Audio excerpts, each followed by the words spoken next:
Hi friends, எல்லோரும் எப்படி இருக்கிறீங்க? இன்றைக்கி நம்ம சேனலில் பார்த்தீங்கன்னா ஒரு நல்ல ஒரு பதிவு தாங்க. செவ்வாய்க்கிழமை நம்ம பிரம்ம முகூர்த்தம் 5வது நாள் எல்லாமே நம்மளுக்கு ஒட்டுக்கா இருக்குது. அதனால தான் சரி கேசரி பண்ணிக்கலாம்.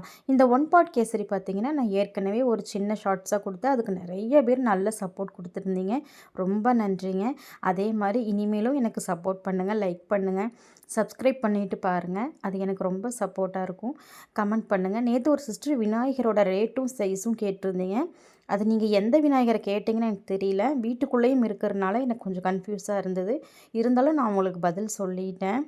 காலையில் நேரமாக எந்திரிச்சு ஒரு 3 மணிக்கு 3:30 மணிக்கு எந்திரிப்பேங்க. எந்திரிச்சா எனக்கு 5:30 மணிக்கெல்லாம் எல்லா வேலையும் ஃபுல்லாகவே முடிஞ்சு நான் 6:30 7 மணிக்கெல்லாம் ஷார்ட்ஸ் வீடியோ கொடுப்பேங்க. கண்டிப்பாக பாருங்கள். அதே மாதிரி நான் போடுற ரெசிபீஸ் அப்படி தான். இந்த பிரம்ம முகூர்த்த டைமில் நான் ரொம்ப நாளாகவே போட்டுட்டு தாங்க இருக்கிறேன். அந்த வீடியோலலாம் இன்னும் பழைய வீடியோ பிரம்ம முகூர்த்த வீடியோலாம் இருக்குங்க.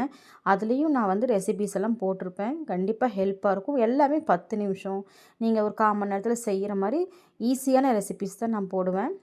கண்டிப்பாக ட்ரை பண்ணி பார்த்துட்டு எப்படி இருக்குன்னு கமெண்ட்டில் சொல்லுங்கள். அப்புறம் அப்படியே நான் பசங்களை ஸ்கூலுக்கு அனுப்பிச்சிட்டு அதுக்கப்புறமா பொறுமையாக வந்து தான் எப்போவுமே நான் வந்து பூஜை ரூம் பூஜைகளை அதுக்கப்புறம் தாங்க பண்ணுவேன்.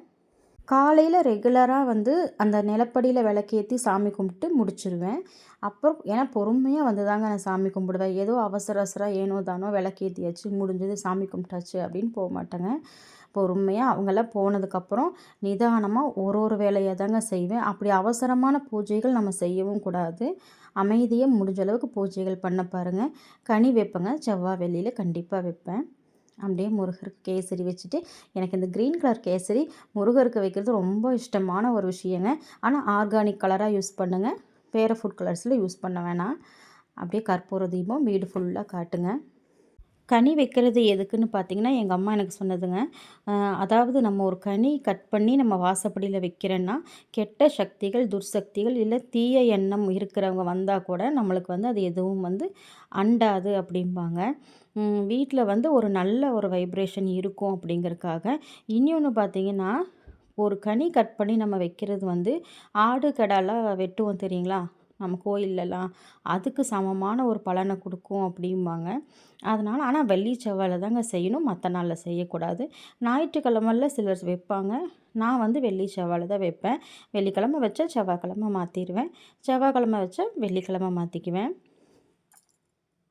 அப்படியே கற்பூரம் வந்து வீடு ஃபுல்லாக காட்டுவேங்க. ஹாலில் கிருஷ்ணர் வச்சுருப்பேன் எப்போவுமே. அங்கேயும் காமிச்சிட்டு அப்படியே வந்து ஹாலில் வந்து இப்போ இந்த வெட்டி வேரில் செஞ்ச வேல் கொடியும் சேவல் கொடியும் நான் மாட்டியிருக்கேன் இல்லைங்களா, அதுக்கும் கற்பூர தீபம் எல்லாமே வச்சுக்குவேன். என்னென்னா அது கொஞ்சம் ஹைட்டில் இருக்கிறனால என்னால் எடுக்கிறது கொஞ்சம் சிரமம். ரொம்ப ஹைட்டில் வச்சுருக்கிறேன். அதனால் எப்போவுமே முருகர்கிட்ட வேலுண்டு வினையில்லை மயிலுண்டு பயமில்லைன்னு சொல்லி கும்பிட்டு அவரை சந்தோஷமாக கும்பிடுங்க. நம்ம கஷ்டங்களை சொல்லியே புலம்பாமல் அவர் நமக்கு ஏதோ இந்த அளவுக்கு கொடுத்துருக்கிறாரு நன்றியை சொல்லி நம்ம சந்தோஷத்தை தெரிவித்து நம்ம கும்பிடும்போது நம்மளுடைய சந்தோஷங்களை இன்னமும் அவர் ரெட்டிப்பாக்குவாருங்க. அந்த நம்பிக்கையோடு கும்பிடுங்க. சாம்பிராணி தூபமும் அப்படி தான் நம்ம போடும்போது பார்த்திங்கன்னா வீடு முழுக்க போடுங்கன்னு நான் என்னோடய வீடியோலலாம் பெரும்பாலும் சொல்லியிருப்பேன்.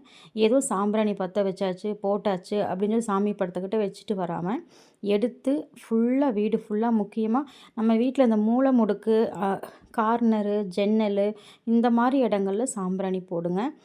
ஸ்க்ரீன் கிளாத்தெல்லாம் போட்டிருப்பீங்களே, அதனால் கண்டிப்பாக அங்கெல்லாம் சாம்பிராணி போட்டுவிடுங்க.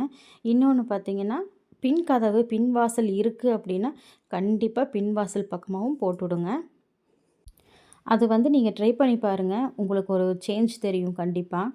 ஏன்னா கொஞ்சம் நேரம் சங்கடம் பார்க்காம செய்கிறதுனால தப்பு இல்லை. நம்ம வேலைக்கு போகிறவங்கன்னா எல்லாம் அவசர அவசரமாக செய்யலாம். வீட்டில் தானே இருக்கோம், பொறுமையாக செய்கிறதுல எந்த தப்பும் இல்லை. இப்போ இந்த கனி அது வரைக்கும் அந்த 1 ஹவர் அப்படியே அந்த பூஜையில் சாம்பிராணி கற்பூரம் எல்லாம் காட்டுவேங்க. காட்டி கொண்டு வந்து நிலவாசலில் 2 பக்கமும் வச்சுருவேன். ஆனால் இது மாலை போட்டிருக்கிற சமயத்தில் வீட்டில் செய்யக்கூடாதுங்க. என்னோடய கார்த்திகை மாதம் வீடியோவில் கூட அப்போல்லாம் வச்சுருக்க மாட்டேன் நான். மாலை போடும்போது செய்யக்கூடாது. வீடியோ பிடிச்சிருந்தா லைக் பண்ணுங்கள். பாய்.